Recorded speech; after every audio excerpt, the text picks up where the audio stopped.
Good morning, students. In data communication, we are discussing about data link layer, which has three basic functions. We are discussing data link layer, which has three basic functions. Two of these we already discussed. The three basic functions are line, discipline,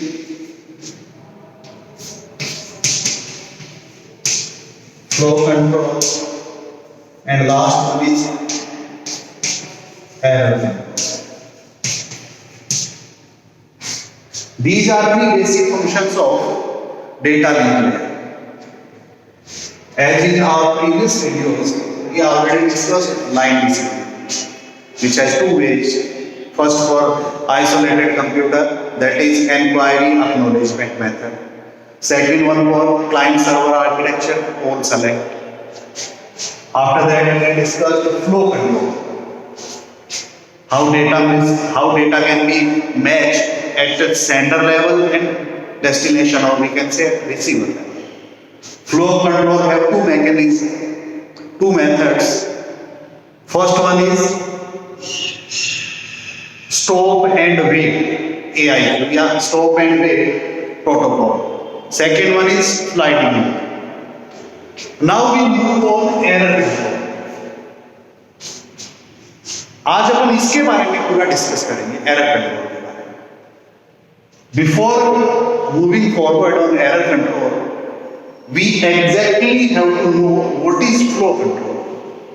Because the transmission in data link layer depends on that particular channel.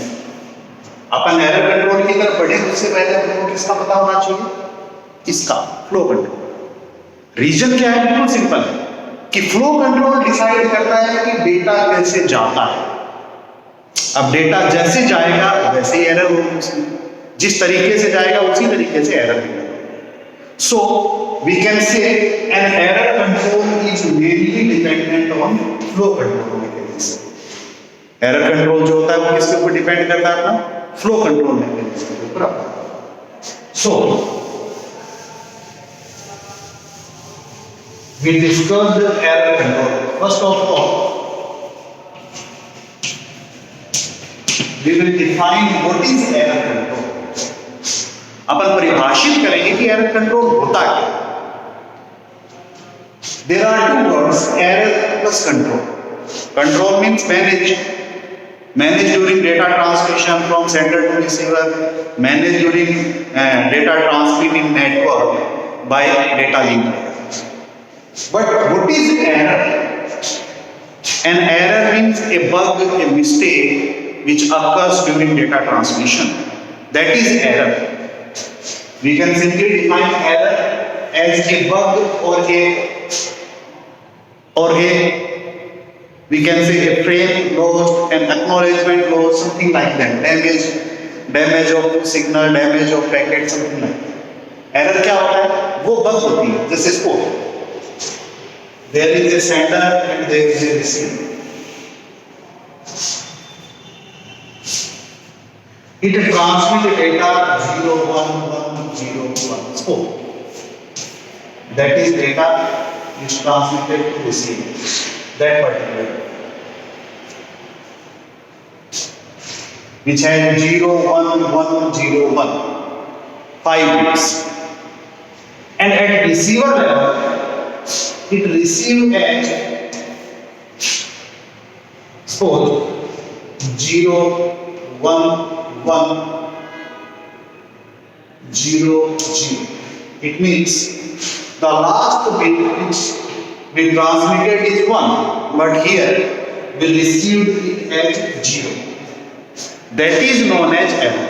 जब अपन कोई भी bit level में भेजते हैं data को sender से receiver के पास, जब सेंडर से भेजते हैं तो उस टाइम उसका कॉन्फ़िगरेशन अलग होगा और रिसीवर के पास पहुंचे तब वो दूसरे चीज में बदल जाए. उस चीज को अपन क्या बोलते हैं? एरर कहते हैं. How error can control in data transmission?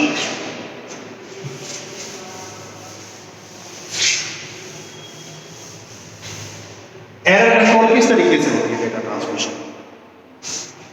उसी तरीके से होती है जैसे अपना फ्लो कंट्रोल। फ्लो कंट्रोल दो वे में होता था। Which type of two ways? Stop and wait.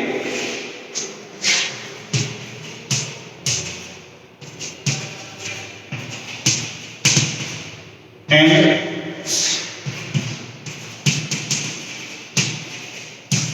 Sliding window. Same उसी को अपन बोलते हैं एरर कंट्रोल के अंदर stop and wait ARQ। Stop and wait automatic request and sliding window ARQ। its full form is sliding window automatic request. It simply means stop and wait ARQ handle stop and wait data transmission. It controls error only when stop and wait protocol used for data transmission or for flow control. Stop and wait कब लागू होती है error control? जब stop and wait के माध्यम से data transmit हो तब। If data transmitted using sliding window protocol, it means we have to use or network have to use sliding window ARQ. Sliding window automatic request. A sliding window can further divide go back and method.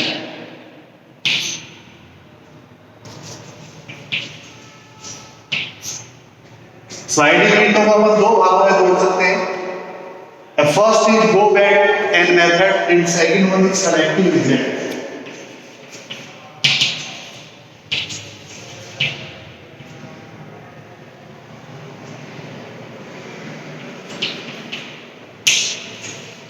Selective visit method और we can say go back and ARQ और selective reject ARQ। तो ये total overall structure है error control का। Error control mechanism means we have to classify error control into two ways, stop and wait ARQ, sliding window ARQ। And sliding window ARQ can be implemented by two ways, go back and method, selective reject ARQ method. ये क्या है? Now we start with stop and wait ARQ.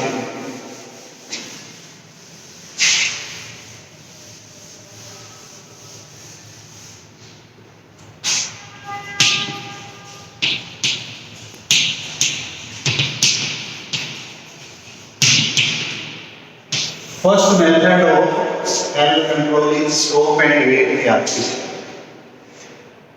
We have to know where we put stop and wait ARQ. अपन कहाँ पर stop and wait ARQ का use करेंगे? When data transmission holding stop and wait ARQ, stop and wait protocol as a flow control. जिस method में या जिस particular अपना data transmission है उसमें स्टॉप एंड वेट मेथड का यूज करते हुए फ्लो कंट्रोल हो रहा हो, वहां अपन एरर को स्टॉप एंड वेट ARQ के माध्यम से यूज करेंगे। So we have to know what is stop and wait method for data transmission. Stop and wait method क्या होता है? In that particular method, if so there is a sender S and there is a receiver R. उसमें एक sender S है और एक receiver R है। अपन ने लास्ट वीडियो में पढ़ाया। ये इसको डेटा भेजता है D1 को डेटा ये इसको एक्नॉलेजमेंट भेजता है A1।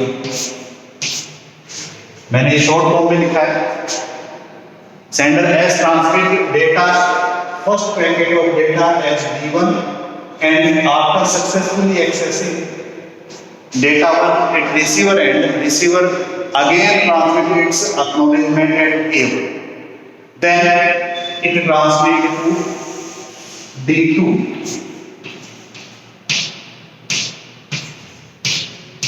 it again provide acknowledgement at A2.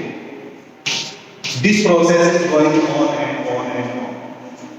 ये प्रोसेस चल रहा है, इसको अपन बोलते हैं स्टॉप एंड वेट। अब देखिए गड़बड़ कहां होती है, एरर कंट्रोल कहां होती है। फर्स्ट,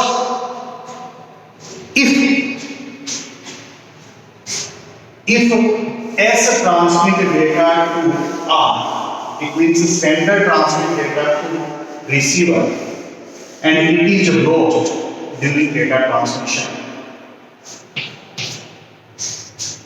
अगर सेंडर S रिसीवर के पास डेटा पैकेट भेजता है कोई और वो नेटवर्क में खो जाए, लॉस्ट हो जाए, that is first condition of error. उस केस में क्या होगा और वो कैसे हैंडल होगा? वो इसके पास पहुंचेगा नहीं, आपके पास R does not access any packet because it may lost in its network or during data transmission. Then it does not provide any acknowledgement, ये acknowledgement नहीं भेजेगा। ये acknowledgement नहीं भेजेगा तो सेंडर अगला पैकेट नहीं भेजेगा। It means data transmission is closed for temporary। ये कंडीशन हो सकती है। इसका सॉल्यूशन क्या होगा? After a particular time interval, suppose that is 1 second, अगर 1 सेकंड तक या कोई भी पर्टिकुलर टाइम इंटरवल है, उस टाइम तक वापस इसके पास एक्नॉलेजमेंट नहीं आती है सेंडर के पास, then it retransmit data packet D1, ये पुनः उस डेटा को ट्रांसमिट कर देता है। ये इसका सॉल्यूशन है, that is stop and wait ARQ method. इसको अपन क्या बोलते हैं? Stop and wait ARQ method बोलते हैं। अगर इसके पास डेटा पैकेट नहीं पहुंचा है तो भी वो एक पर्टिकुलर टाइम के बाद इसको भेज देता है। ऐसा ही सेम केस कैसे हो सकता है? In similar way it can be implement at receiver है। सपोज इसमें D1 भेजा, D1 is successfully transmitted or we can say D1 is successfully reached as R के पास पहुंच गया रिसीवर के पास। इसने इसकी acknowledgement the A1, that is lost in network, वो लॉस्ट हो जाती है। उस केस में क्या? वो भी हो सकती है। दो ही कंडीशन बनती है for error in stop and wait ARQ, if data is lost और इफ एक्नॉलेजमेंट इज लॉस्ट। अगर ऐसी स्थिति हो तो उस केस में भी वो क्या करेगा? इसके पास एक्नॉलेजमेंट नहीं पहुंचेगी, एक पर्टिकुलर टाइम इंटरवल के बाद वापस D1 भेज देगा। वापस किसको भेजेगा? वही पैकेट D1 वाला है, वापस भेज देगा। वापस भेजेगा तो इसके बाद दो D1 पहुंच जाएंगे, ये भी D1 और ये भी D1। इट मींस दो पैकेट पहुंचने का कोई नुकसान नहीं। ईच पैकेट है इट्स सीक्वेंस नंबर, हर एक पैकेट का एक निर्धारित सीक्वेंस नंबर होता है। अगर ये डुप्लीकेट हो जाता है तो वो डुप्लीकेट को डिस्कार्ड कर देता है, डिस्कार्ड होने का मतलब डिलीट कर देता है और पुनः उस डुप्लीकेट की एक्नॉलेजमेंट भेज देता है। So that is stop and wait ARQ। Stop and wait ARQ में क्या होता है?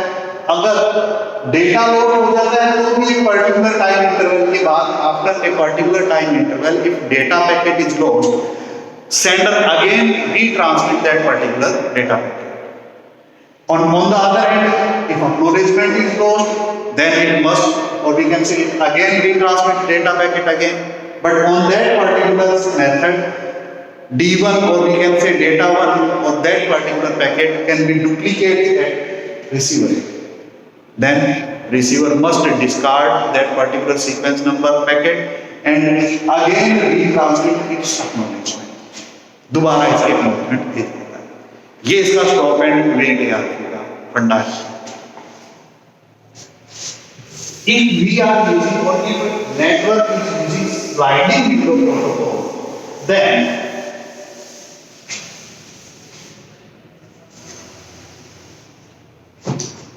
it use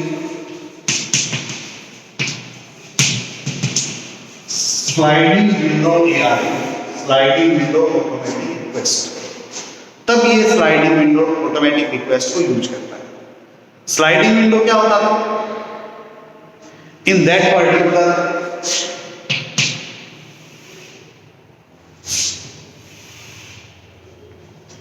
there is a sender and a receiver. Sliding window में इसको सेंडर और रिसीवर इस तरीके से, ये कंटिन्यूअसली एक विंडो साइज का है, लगातार इसके पास पैकेट भेज रहा हूं। D1 भेज दिया, D2 भेज दिया, D3 भेज दिया, D4 भेज दिया, ऐसे कॉन्टिन्यूअसली भेजता रहता है और ये इनकी एक्नॉलेजमेंट भेजता रहता है। A1 की एक्नॉलेजमेंट आ गई, ये इसकी एक्नॉलेजमेंट आ गई A2 की, ऐसे ही ये इसके बाद D5 भेज दिया। ये कब तक भेजता था? सपोज इसका window size is 7. It means it can transmit data or it can continuously transmit data as 7 packets before, or we can say not getting its acknowledgement। 7 लगातार पैकेट को भेज सकता है चाहे उसको acknowledgement वापस ना मिले। हाँ, 7 तक के पीछे वो कभी नहीं मिलेगी, फिर वो रुके, उसके बाद चले। That is sliding window. ये स्लाइडिंग विंडो प्रोटोकॉल का वर्किंग है। अब इसके अंदर अपन दो तरीके से इंप्लीमेंटेशन करते हैं। There are 2 ways to implement sliding window ARQ। First one is go back and ARQ।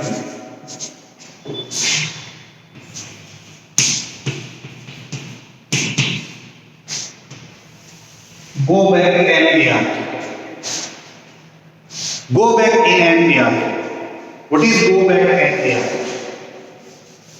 Go back and ARQ क्या है? And its name suggests, go back and ARQ का मतलब सिंपल है कि जो मेथड या जिसके थ्रू डेटा जा रहा है, suppose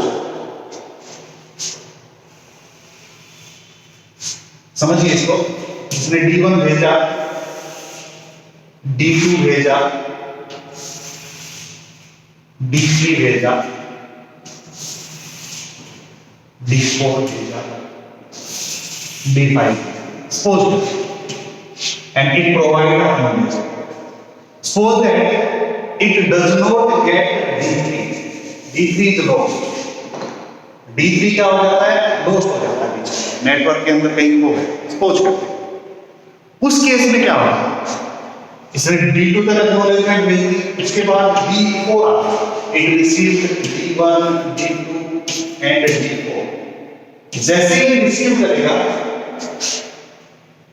when receiver access D1, D2, after that D4 sequencing, then it realize that there is a packet number 3 missing। जैसे ही इसको रिसीव करेगा उसको पता चल जाएगा कि वो क्या रिसीव कर रहा है, क्या रिसीव नहीं कर पा रहा है। D3 is missing, D3 is missing, D3 को मिस नहीं कर रहा है, D3 को उसको प्राप्त नहीं कर पा रहा है। उस केस में वो D4 मिलते ही एक नेगेटिव एक्नॉलेजमेंट है। इस टाइम तक इसने D6 भी ट्रांसमिट कर दिया, नेगेटिव एक्नॉलेजमेंट भेजेगा NA किसकी 3, NA3 का मतलब हो गया negative acknowledgement of 3। It means it missing A packet number 3, ये पैकेट नंबर 3 को मिस कर रहा है। तो गो बैक एंड मेथड क्या करता है? जैसे ही इसके पास पहुंची, सेंडर के पास, वो वापस किस पे चला जाएगा? गो बैक एंड, एंड मींस 3, वो डायरेक्ट सीधा तीसरे पैकेट के ऊपर चला जाएगा। यहां से वो पैकेट नंबर 3 वापस ट्रांसमिट करेगा, फिर उसके बाद कौन सा ट्रांसमिट करेगा? अगेन D4, वो उससे ऑलरेडी ट्रांसमिट कर चुका है लेकिन फिर से ट्रांसमिट करेगा, फिर से शुरू हो जाएगा D5। मतलब क्या होगा? गो बैक एंड का मतलब ये है कि पूरा का पूरा विंडो शिफ्ट हो गया है, पूरा का पूरा जो पीरियड है वो शिफ्ट हो गया है। कहां पर शिफ्ट हो गया है?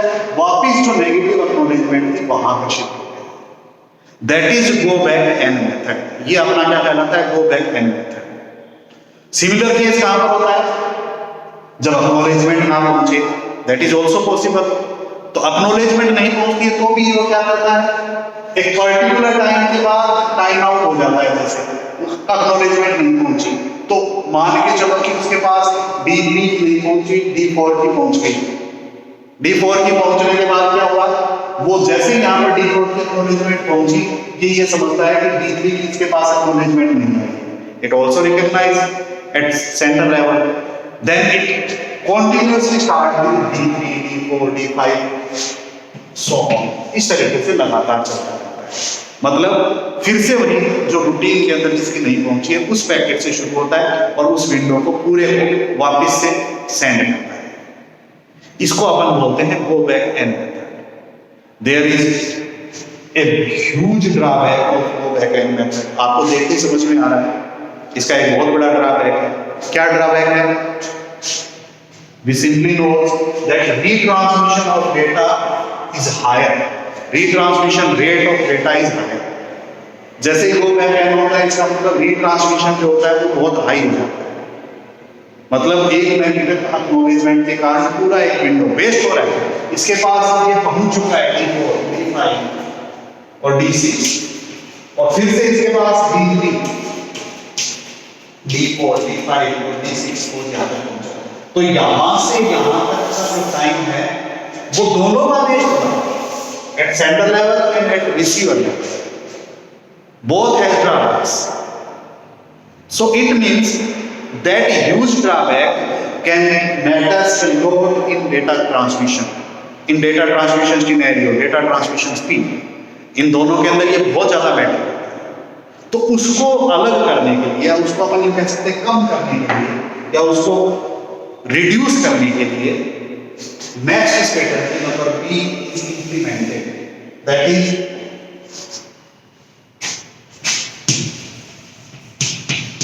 सेलेक्टिव रिजेक्ट किया है।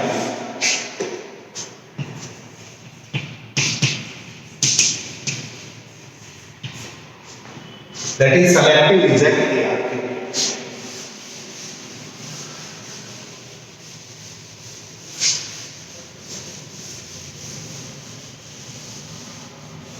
And its name suggests, selective reject में क्या होता है? जो इसके नाम से अपन स्पष्ट कर रहा है, इसके नाम से अपन ने परिभाषित कर रहा है।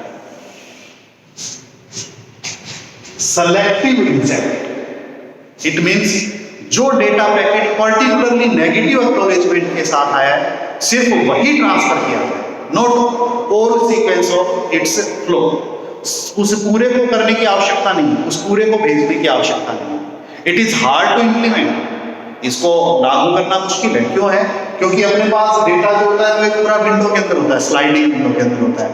सीक्वेंस नंबर से तो अपन बिना सोचे समझे ट्रांसमिट कर सकते हैं, retransmit. But in selective reject we have to find which one और which packet is not transmitted successfully और which has damage. Then that particular packet is retransmitted again, not its following और its sequential packets. इसमें क्या होता है कि जो packet अपना नहीं पहुंचा है सिर्फ वही रीट्रांसमिट किया जाता है, उसके बाद के जितने पैकेट्स हैं वो अपन ऑलरेडी ट्रांसमिट कर चुके हैं वो नहीं लिए। कैसे? Suppose in same example D4, D5, D6, these are elements and there is a negative NA3, negative acknowledgement 3। इसका मतलब क्या हुआ कि वही D1 पैकेट भेजा, D2 पैकेट भेजा, D3 पैकेट लॉस्ट किया। तो इसके पास पहुंचा D1, D2, D3 नहीं पहुंचा, D4 पहुंचा, तो इसका मतलब इसमें नेगेटिव एक्नॉलेजमेंट D3 के लिए। जैसे ये नेगेटिव एक्नॉलेजमेंट यहां पहुंची, ये तब तक D6 तक पैकेट भेज चुका।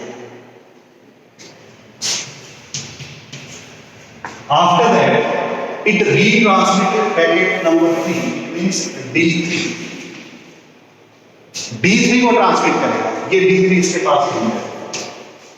Then after it does not retransmit D4, D5, D6. ये D4, D5, D6 को कभी भी ट्रांसमिट नहीं करेगा। इसको ट्रांसमिट करेगा आगे D7।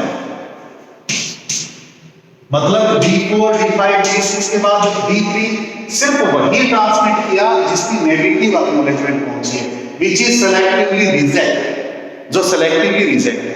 उसके बाद पुनः अपना जो continuous प्रोसेस था उसको फॉलो करना है, फिर से उसी चीज को लगातार क्रम में डिसाइड करता हुआ जाता है। That is known as selective reject ARQ। उस पूरे को अपन क्या बोलते हैं? selective reject ARQ। तो ये एक ओवरऑल मेथड है which we implements during error control।